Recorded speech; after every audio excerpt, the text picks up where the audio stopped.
Ce matin, j'aimerais vous parler de Jésus. Je pense que vous n'allez pas être surpris. Et pour ce faire, nous allons lire dans la seconde épître aux Corinthiens, au chapitre 13 et au verset 1er. Seconde épître aux Corinthiens, chapitre 13, verset 1er.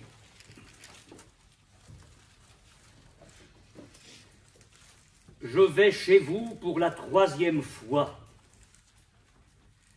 Toute affaire se réglera sur la déclaration de 2 ou de 3 témoins. Lorsque j'étais présent pour la 2e fois, j'ai déjà dit, et aujourd'hui que je suis absent, je dis encore d'avance à ceux qui ont péché précédemment et à tous les autres, que si je retourne chez vous, je n'userai d'aucun ménagement, puisque vous cherchez une preuve que Christ parle en moi, lui qui n'est pas faible à votre égard, mais qui est puissant parmi vous. Permettez-moi, on va lire la suite, d'ouvrir une parenthèse pour souligner ici l'autorité dont l'apôtre Paul a fait preuve vis-à-vis de Corinthe. Je voudrais vous le dire pour le présent et pour l'avenir, quand un pasteur fait preuve d'autoritarisme, c'est une catastrophe pour l'Église. Mais il y a eu un courant dans la France en 1968 qui a voulu raser toute forme d'autorité. Et ce courant-là s'est installé dans nos assemblées. Ce qui fait que certains croyants ne supportent plus d'autorité saine et sainte, y compris celle du pasteur. Mais je voudrais vous rappeler ce matin que lorsque le Seigneur Jésus a donné son enseignement, il a parlé d'un homme qui part, un maître de maison qui part pour un long voyage, et il dit qu'il remet l'autorité à ses serviteurs. Je pense que chacun de nous est conscient de cela. S'il n'y avait pas une autorité dans l'Église saine, sainte, spirituelle, basée sur la parole de Dieu, ce serait la débandade. Nous avons besoin de références, nous avons besoin de points de repère, et l'apôtre Paul n'a pas hésité à rappeler ces choses quand il y a eu des problèmes à régler à Corinthe. Oui, l'autorité est nécessaire et nous prions pour qu'elle soit exercée dans les églises et au milieu de la nôtre de façon spirituelle et biblique. Alors voilà le verset sur lequel j'attire votre attention, parce que tout se suit. À propos de Jésus, puisque Paul fait allusion à cela au verset 3, nous lisons verset 4, « Car il a été crucifié à cause de sa faiblesse, mais il vit par la puissance de Dieu.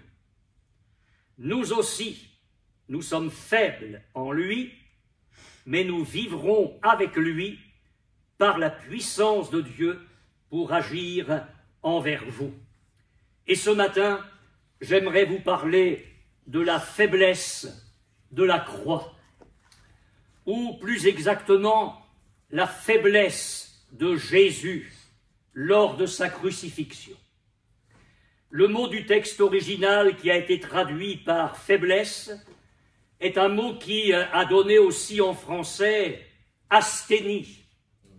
C'est un manque de vigueur sur le plan physique, et quand il s'agit du sens moral, c'est la faiblesse. Et il nous est dit une parole étonnante par l'intermédiaire de l'apôtre Paul dans cette épître aux Corinthiens, c'est que Jésus a été crucifié à cause de sa faiblesse. Et ici, mes frères et sœurs, apparaît la réalité de l'abaissement de Jésus. Je vous ai souvent cité ce texte dans nos cultes précédents, permettez-moi de le refaire ce matin, mais il nous est dit que Jésus, qui existait en forme de Dieu, n'a pas regardé comme une proie à arracher d'être égal avec Dieu, mais il s'est anéanti, il s'est dépouillé lui-même en prenant une forme de serviteur, en devenant semblable aux hommes, et ayant paru comme un simple homme, il s'est humilié jusqu'à la mort de la croix. Jésus, avant de venir sur notre terre, était donc égal à Dieu, il était le Tout-Puissant. D'ailleurs, le prophète Ésaïe, des siècles auparavant, annonçant la venue de Jésus, nous dit « Un enfant nous est né, un fils nous est donné, on l'appellera admirable conseiller, Dieu puissant, Père éternel, prince de la paix », c'est dire à quel point Jésus est l'égal du Père. Et puis l'apôtre Paul rappellera, dans sa lettre aux Colossiens, que tout a été créé par Jésus et pour Jésus. Et qu'en lui ont été créées toutes les choses qui sont dans les cieux, sur la terre, les visibles, les invisibles, trône, dignité, domination, autorité, tout a été créé par lui et pour lui, il est avant toute chose et toute chose subsiste en lui. Nous avons un grand Jésus. Amen. Et puis il s'abaisse, il s'anéantit, il consent à ne devenir qu'un simple homme et il va partager les limites de notre condition humaine. Et puis le temps de son ministère terrestre s'achève, Jésus est ressuscité d'entre les morts, il a autour de lui ses disciples, il va bientôt remonter au ciel, il va retrouver pleinement son rang divin, et à ce moment-là, il réaffirme quelque chose d'important, tout pouvoir m'a été donné dans le ciel et sur la terre. Alors j'en viens à la faiblesse de Jésus lorsqu'il était sur la terre. Il faut bien comprendre ce texte parce qu'il ne veut pas dire que si Jésus avait été fort, il aurait pu échapper à la croix et qu'il n'y aurait pas eu la croix. Ah, c'est bien dommage que Jésus ait pas été fort, parce que dans ce cas-là, il ne serait pas crucifié. Ce serait méconnaître tout le plan de Dieu. Il est donc nécessaire de bien comprendre les mots faiblesse et puissance. Jésus va nous apparaître ce matin, non pas selon les normes du monde, ou je dirais en tout cas, oui, pour ce qui est de la faiblesse, il va apparaître, semble-t-il, selon les normes du monde, mais selon les normes de son Père céleste. J'espère que vous allez comprendre ça. Jésus a été fort dans sa faiblesse. Amen. Que dit le Seigneur dans l'évangile de Jean, alors qu'il se compare au bon berger, le berger qu'on a chanté tout à l'heure?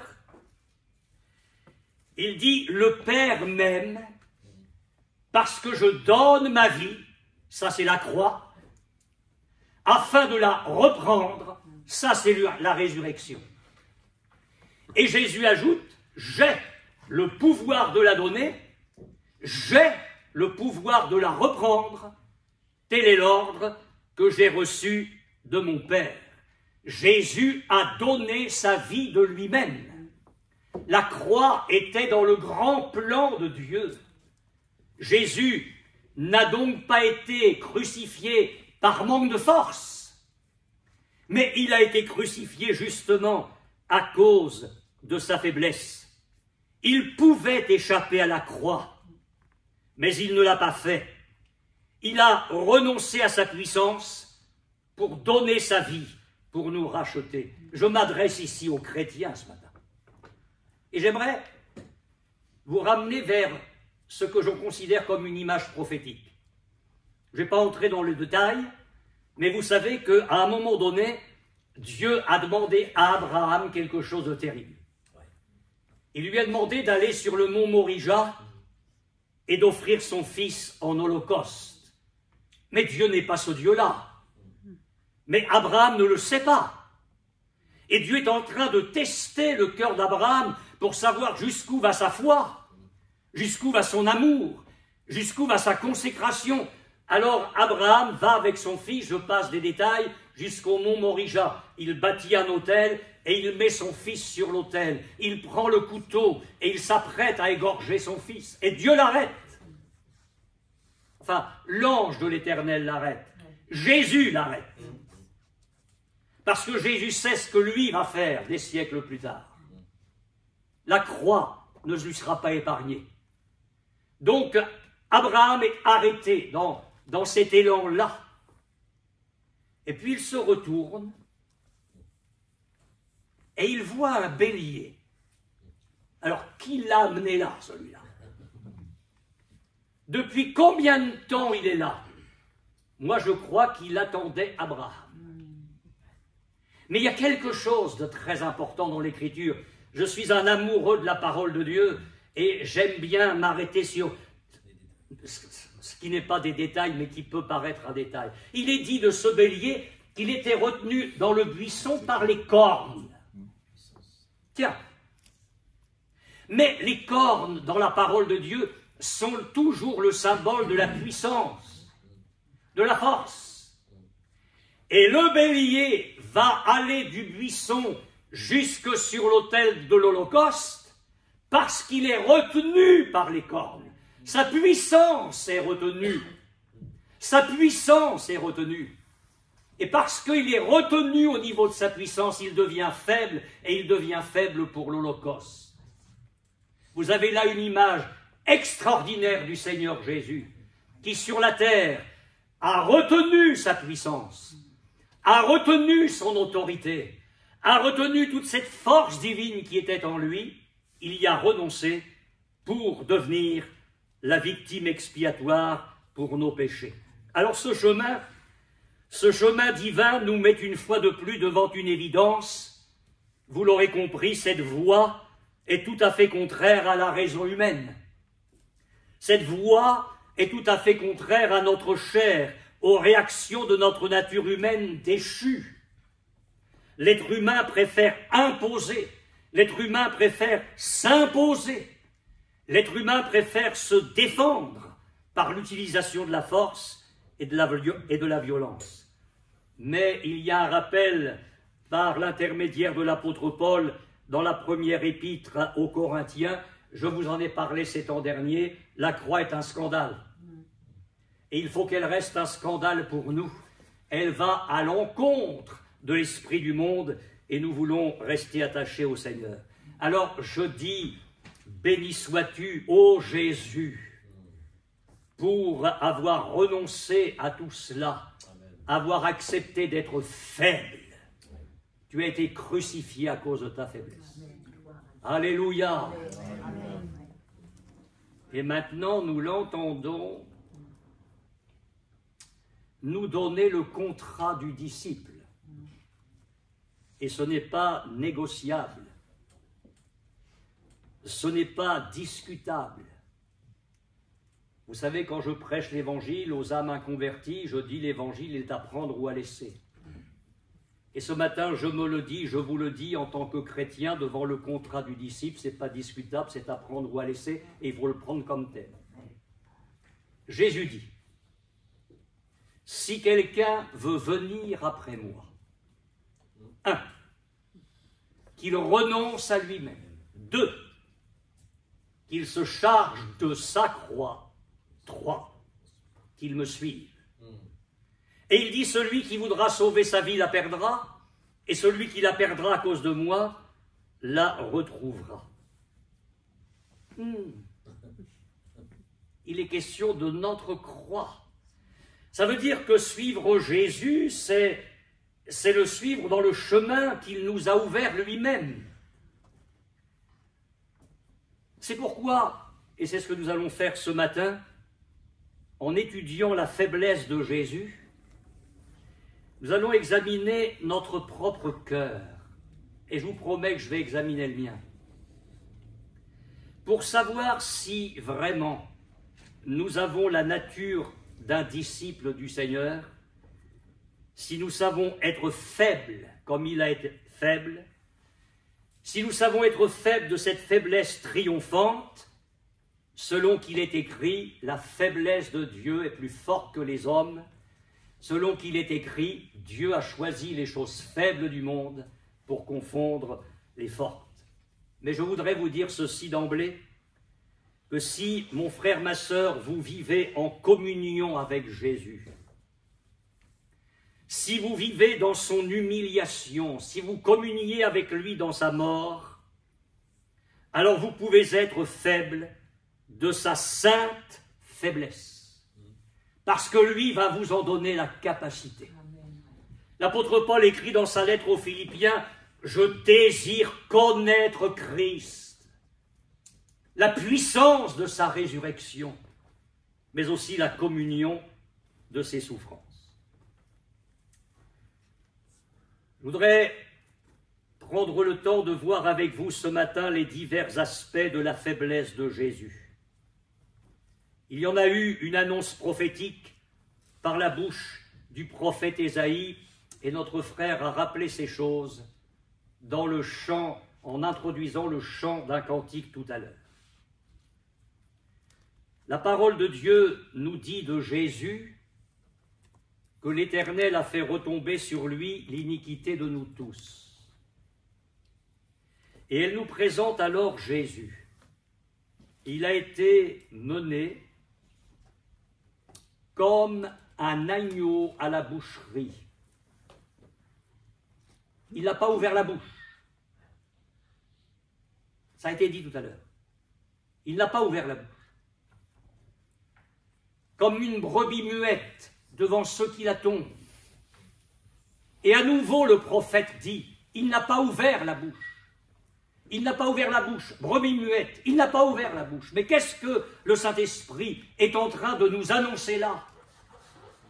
Que celui qui allait venir allait accepter d'être faible pour nous. Comme un agneau qu'on mène à la boucherie.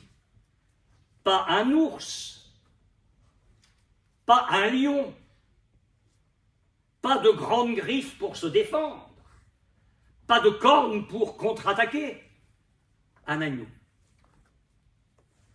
Alors la faiblesse de Jésus, elle se manifeste en ceci, c'est que lui qui pouvait se défendre et écraser ses adversaires ne l'a pas fait.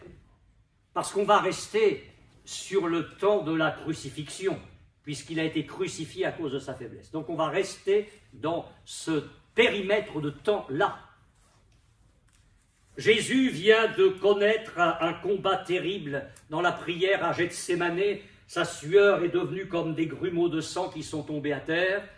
La réunion de prière était très soporifique, puisque tous les autres, ils dormaient. Il a été tout seul dans le combat. Et puis à un moment donné, Jésus, sachant que l'heure des ténèbres était arrivée, que c'était l'heure où l'enfer était déchaîné, a dit à ses disciples de se lever. Et alors, le tableau commence. On entend une foule arriver. Ils traquent certainement une bête sauvage. Ils arrivent avec des épées, des bâtons, des flambeaux. À la tête, il y a Judas, qui avait donné un signe. Celui à qui je donnerai un baiser, c'est lui, saisissez-le. Alors on arrive là, au milieu de la nuit, et Judas donne un baiser à Jésus, et aussitôt on se saisit de Jésus. Et là, l'apôtre Pierre, qui à l'heure de la prière dort, va se réveiller. Mais ce n'est pas le réveil de l'esprit. Parce qu'il y a réveil et réveil. Il dégaine son épée, et puis il était plus habile en tant que pêcheur pour le poisson que soldat dans l'arène, et il tape où il peut, quoi. Et il emporte l'oreille du serviteur du souverain sacrificateur. Et là, il apparaît dans sa faiblesse. Il dit, Pierre, remets l'épée dans le fourreau. Ceux qui prendront l'épée périront par l'épée. Est-ce que tu ne penses pas que je pourrais invoquer mon Père, qui me donnerait sur le champ 12 légions d'anges, 72 000 anges, Un mot de Jésus, il pouvait le faire. Ne penses-tu pas que je puisse? Donc il pouvait le faire. Il pouvait le faire, mais il n'a pas fait. Parce qu'il a choisi de rester faible pour aller jusqu'à la croix. Mais 72 000 anges, devant un petit Judas, devant une poignée d'ennemis, mais c'était rien du tout. Et le Seigneur Jésus a ajouté, mais comment les Écritures pourraient-elles s'accomplir? Je ne voudrais pas ce matin vous mettre mal à l'aise, mais j'aimerais quand même vous prêcher ce qu'il y a sur mon cœur. Est-ce que un frère, une sœur, n'aurait pas une épée à ranger ce matin? Un frère ou une sœur auquel ou à laquelle le Seigneur Jésus pourrait dire « remets l'épée dans le fourreau ». Parce que naturellement, on est porté à se défendre, à réagir. Alors je dis, sommes-nous plus prompts à manier l'épée qu'à connaître l'intercession grandiose de Gethsémané? Est-ce que nous sommes plus prompts à manier l'épée lorsque nous sommes maltraités? Nous, ou l'un des nôtres? Attends, tu vas voir. Mais non, tu ne vas rien voir. Parce qu'il a été crucifié à cause de sa faiblesse, et nous sommes appelés à porter notre croix. Entendez l'apôtre Paul, ne vous vengez pas vous-même, bien-aimés. Laissez agir la colère, sous-entendu la colère de Dieu. Selon qu'il est écrit, à moi la vengeance, à moi la rétribution, dit le Seigneur. Si ton ennemi a faim, donne-lui à manger. S'il a soif, donne-lui à boire. Seigneur, donne-moi de ta faiblesse ce matin. Pardonne-moi pour l'épée qui a été dégainée bien trop souvent et maniée pour faire du mal à l'autre, alors que tu me demandais tout simplement de me confier en toi et de te laisser faire. La faiblesse de celui qui pouvait répondre, les confondre tous et qui n'a rien dit. La troupe des méchants est là, le souverain sacrificateur en tête. Il y a là les questions qui fusent de toutes parts, notamment celle du souverain sacrificateur. Et l'Évangile me dit, il ne lui répondit pas un mot. Un peu plus tard, arrivent toutes les fausses accusations, les faux témoins qui se contredisent. Et l'Évangile me dit que Jésus ne répond rien aux accusations des principaux sacrificateurs et des anciens. Alors il est traduit devant Pilate. Et Pilate lui dit, mais tu n'entends pas de combien de choses il t'accuse? Et puis Pilate rajoute des questions. Et l'Évangile me dit que Jésus ne donna aucune réponse à Pilate. Et Pilate, qui sent qu'il a là une situation un peu très chaude, préfère s'en débarrasser, il envoie Jésus à Hérode. Hérode qui vit une vie pourrie, et qui, en homme charnel, désirait voir Jésus depuis longtemps et se dit, mais là il arrive, ça se trouve, il va faire des miracles. Jésus est ensanglanté de partout, mais il espère avoir du spectacle et que Jésus va faire des miracles. Alors il pose plein de questions à Jésus. Et Hérode n'a pas voulu se repentir du temps de Jean-Baptiste. Jésus n'a rien à lui dire. Parce qu'à un moment donné, quand vous avez tout dit aux inconvertis, vous n'avez plus rien à dire. Hein. Ils savent. Tu ne veux pas te convertir, tu ne veux pas. C'est tout. On va aller vers d'autres. Alors, il nous est dit que Jésus n'a donné aucune réponse au roi Hérode. Et l'apôtre Pierre va résumer tout ça dans sa première lettre par une petite phrase. Injurié, il ne rendait pas d'injures. Maltraité, il ne faisait pas de menaces, mais il s'en remettait à celui qui juge justement. Si nous sommes faibles de la faiblesse de Jésus, alors il sera bon et sage parfois d'éviter de nous justifier, d'éviter des propos inutiles en face de ceux qui délibérément nous font du tort. C'est peine perdue. J'aime beaucoup ce texte de du livre des Proverbes, où il est dit « Si un homme sage conteste avec un insensé, il aura beau se fâcher ou rire, la paix n'aura pas lieu. » Il y a des gens, quand ils sont animés d'un esprit de dispute contre vous, que vous vous fâchiez ou que vous preniez si à la légère, ça n'y changera rien, ils ne changeront pas. Et Jésus savait que dans ce moment-là, le mieux c'était de faire preuve de la faiblesse et de se taire. Et puis c'est la faiblesse de celui qui souffre injustement.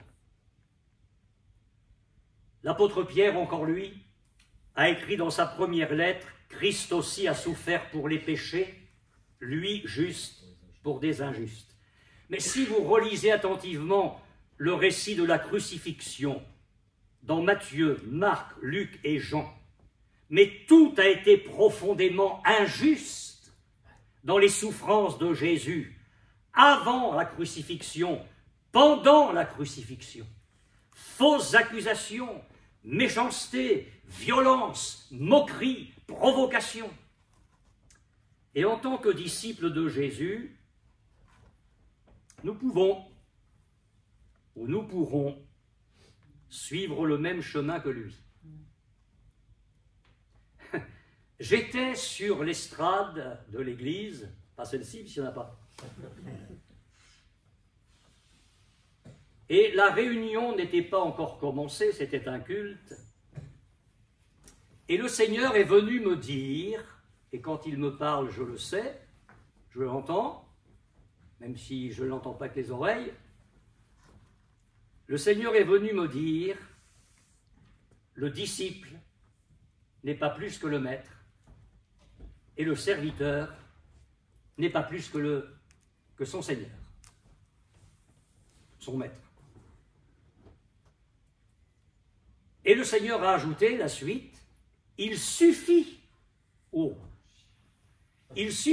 disciple d'être traité comme son maître et au serviteur comme son Seigneur.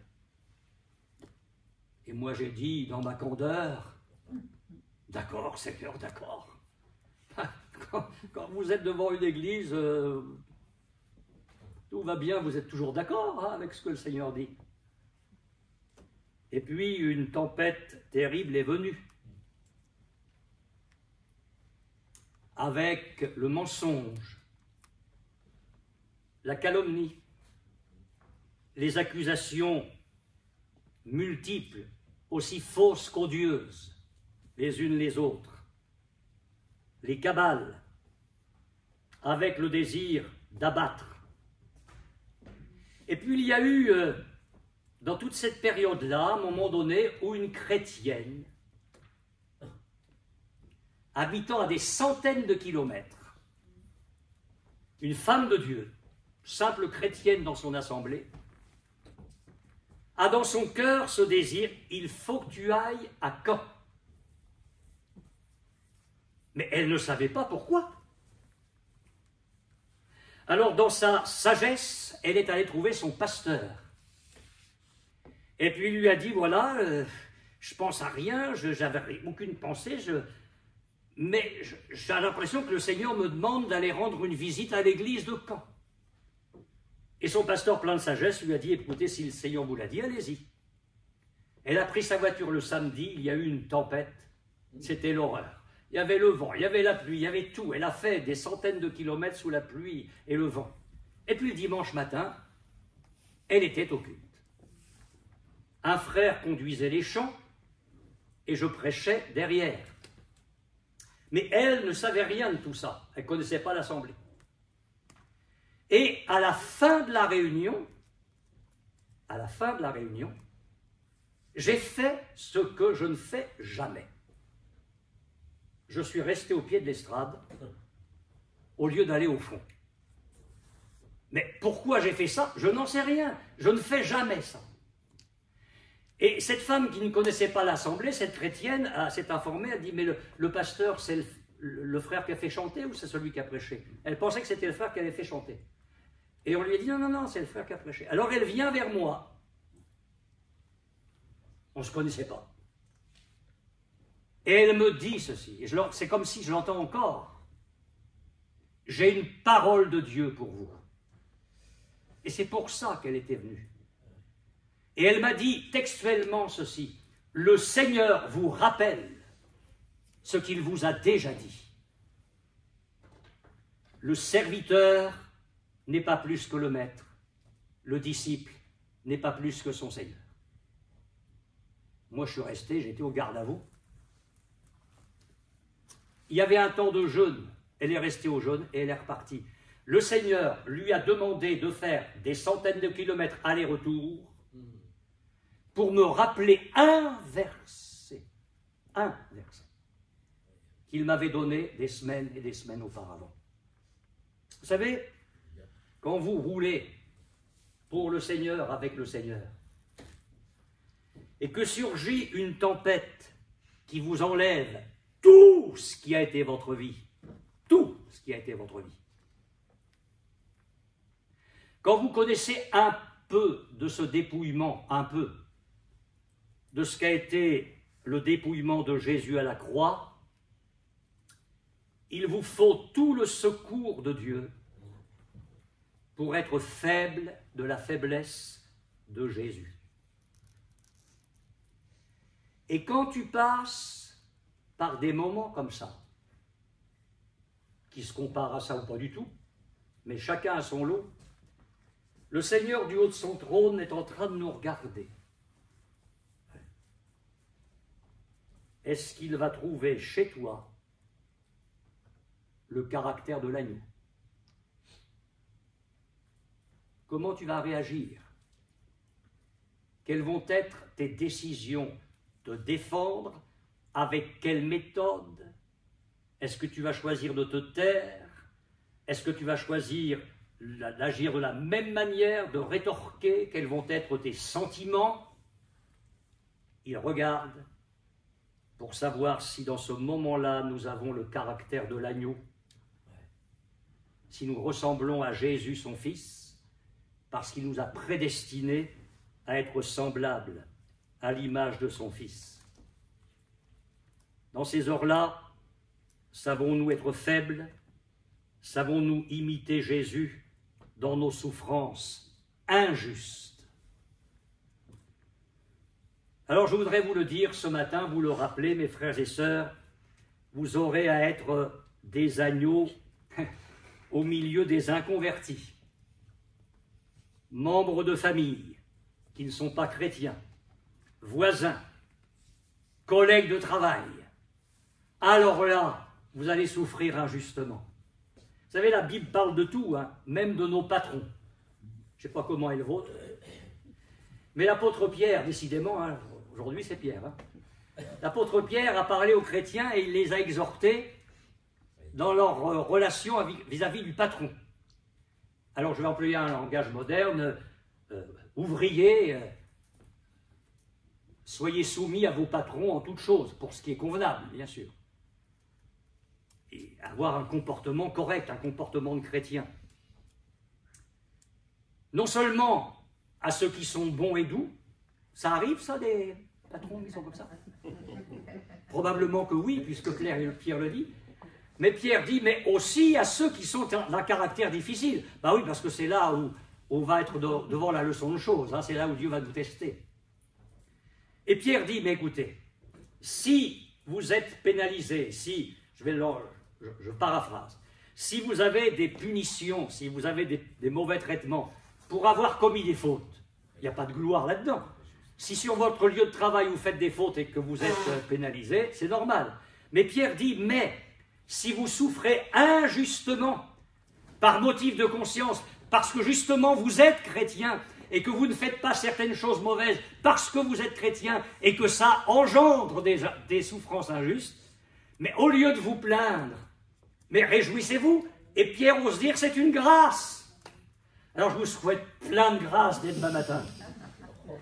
C'est une grâce, parce que là, Dieu va voir si vous êtes l'agneau comme son Fils. Mais souvent, sur le lieu de travail. Alors on s'affirme. Après, quand on rentre dans le bureau, on est content. On s'est affirmé. Tiens, il en a pris plein la figure. Ah oui. Oui, mais le Seigneur, il en a pris plein le cœur de tes réactions. Alors on est content parce qu'on s'affirme. Ah mais moi devant le patron, je me laisse pas faire. Bah oui, mais tu ressembles pas à l'agneau. Et qu'est-ce qui peut se passer de positif? C'est qu'au bout d'un moment, ils vont te voir vivre et Dieu va agir dans leur cœur. Parce qu'il y a un moment où Dieu va les visiter, c'est ce que la parole de Dieu nous dit, Dieu va les visiter et ils glorifieront Dieu en disant, bah oui, celui-là, celle-là, on lui en a fait voir, mais on s'est aperçu qu'elle ne réagissait pas comme nous.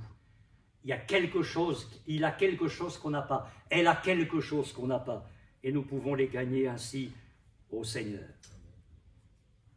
Je voudrais terminer avec un point, il y a plein de choses que je pourrais vous dire encore, mais j'en ai pas le temps. Je voudrais simplement dire ceci, la faiblesse de Jésus en tant que crucifié, c'est la faiblesse de celui qui pardonne au lieu de crier vengeance. Enfin, essayez d'imaginer toutes les souffrances qu'il y a eu, et puis vous l'entendez dire, « Père, pardonne-leur, car ils ne savent ce qu'ils font. » Il va pardonner aux brigands, qui, quand vous faites la synthèse des récits évangéliques, Matthieu, Marc, Luc et Jean, vous apercevez que les deux brigands, pendant un temps, insultent Jésus. Et qu'au bout d'un moment, il y en a un des deux qui, entendant Jésus, voyant Jésus, change complètement. Il se dit, mais non, mais c'est pas possible. Il n'est pas comme nous, celui-là. Et la suite, vous la connaissez. Eh bien, Jésus ne lui a pas dit, c'est trop tard, tu es aux portes de l'enfer, tu as mené ta vie de misère, pendant des heures tu m'as insulté, maintenant débrouille-toi. Non, non, Jésus lui dit, aujourd'hui tu seras avec moi dans le paradis. Alors à nous, chrétiens, à nous, le Seigneur Jésus dit dans sa parole, soyez bons. Vous voulez être bons? Oula, il n'y a que ma femme. Enfin, je rentre tranquille chez moi pour ce midi. Soyez bons, compatissants, les uns envers les autres, vous pardonnant réciproquement. Il y aura des moments où on aura besoin de se pardonner, mes frères et sœurs. On aura besoin de se pardonner. Mais ce que Paul ajoute, et il met la barre très haut, vous pardonnant réciproquement comme Dieu vous a pardonné en Christ. Vous savez comment on pardonne en Basse-Normandie? Je pardonne, mais je n'oublie pas. Hein.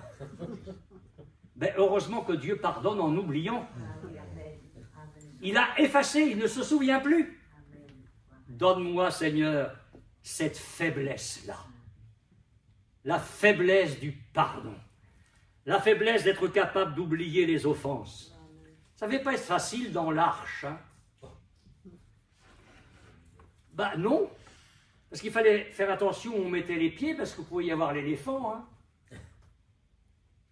Il n'y avait pas que des petites brebis dans l'arche. Vous imaginez l'éléphant qui marche sur le pied de Noé, il l'aurait senti. Hein. Il aurait bien fallu que Dieu pardonne à l'éléphant. Non, il n'y a pas d'éléphant dans nos églises. Hein. Soyons bons et nous pardonnons réciproquement comme Dieu nous a pardonné. Alors je conclus.